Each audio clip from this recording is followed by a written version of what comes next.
Hello, welcome to my YouTube channel. In this video we explain how did Britain join European Union.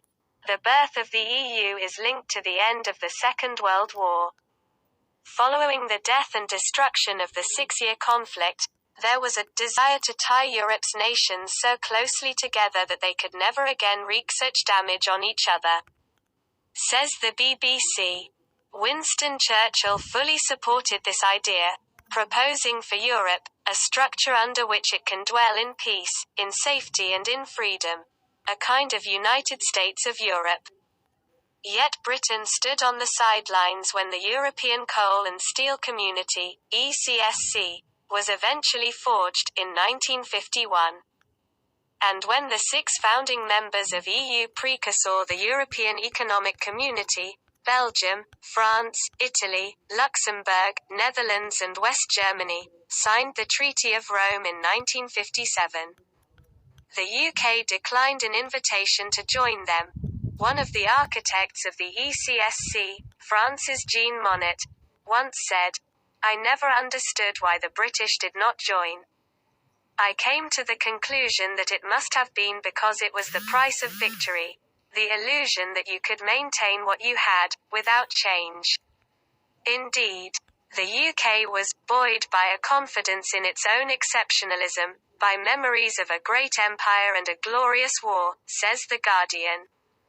Detached from the continent both physically and culturally, it did not need Europe, and showed it, by sending a mid-ranking trade official, one Russell Bretherton, to the treaty signing as a mere observer. The newspaper adds, "Another reason for the British reticence appears to be that now familiar refrain of sovereignty. Then Prime Minister Clement Attlee told Parliament in 1950 that his Labour Party was not prepared to accept the principle that the most vital economic forces of this country should be handed over to an authority that is utterly undemocratic and is responsible to nobody." There was also concern that such a move might make close ties with the Commonwealth and the United States more difficult. By the late 1950s, Britain had fallen into a despondent mood of national declinism, and the UK's leaders began knocking on Europe's doors. Believing that joining the trade bloc would remedy the country's economic failures and increase its international political influence, says Quartz. The United Kingdom made its first application to join in 1961. It was quickly apparent that there was a danger of political isolation within Western Europe. Commonwealth states were rushing to do deals with the new bloc, and it had American support, according to the King's College London website. This application was vetoed in 1963 by the French government. French President Charles de Gaulle had feared British membership would weaken the French voice within Europe, and that the US-UK relationship would strengthen America's influence, reports The Sun. De Gaulle gave an emphatic "non" when the UK again asked to enter the common market in 1967. With the French leader warning his nation's EEC partners that if they tried to fall through British membership, it would result in the breakup of the community. He accused Britain of a deep-seated hostility towards European construction, presciently warning that the UK was a proud nation who would disrupt a truly European Europe. It was only with de Gaulle's resignation in 1969 that the green light was given for negotiations for British membership of the EEC. Veteran British conservative and Europhile Ken Clarke would later recall, de Gaulle was ferociously anti-American and pretty anti-Anglo-Saxon.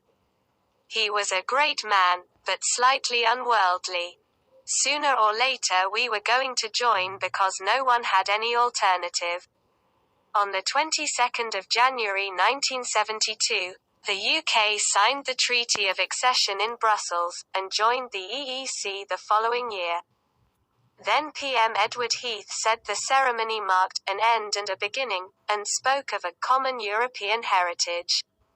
Going forward would take clear thinking and a strong effort of the imagination. He added, According to Heath, the Commonwealth and the EEC were complementary. The Tory leader predicted the EEC could help improve relations with countries under the control of the Soviet Union. Reports the BBC. But the old arguments over sovereignty remained. Thanks to pressure from within Labour, not least by left-wing luminary Tony Benn, the party's 1974 election campaign promised a renegotiation of EEC membership, followed by a referendum on whether the UK should remain a part of the bloc. Having won power, Labour PM Harold Wilson's government was split on the issue, with 7 of his 23 ministers seeking withdrawal from the EEC. Many of the arguments made in public will be familiar, but when membership of the bloc was finally put to a referendum in 1975, it had the support of Britain's 3 main parties and all its national newspapers. The result was resounding, with more than 67% voting in favour of Remain. Yet the debate raged on. As strikes and power cuts continued, and rising oil prices caused double-digit inflation. And although new Conservative leader Margaret Thatcher backed the campaign to stay in the bloc in 1975, her premiership saw her party become increasingly divided by the issue, and her own relationship with EU leaders was tense at times, says Reuters. Indeed, it was her famous Bruges speech of 1988, in which she warned against power becoming centralized in Brussels, that became a template for a new generation of Tory skeptics, adds The Observer.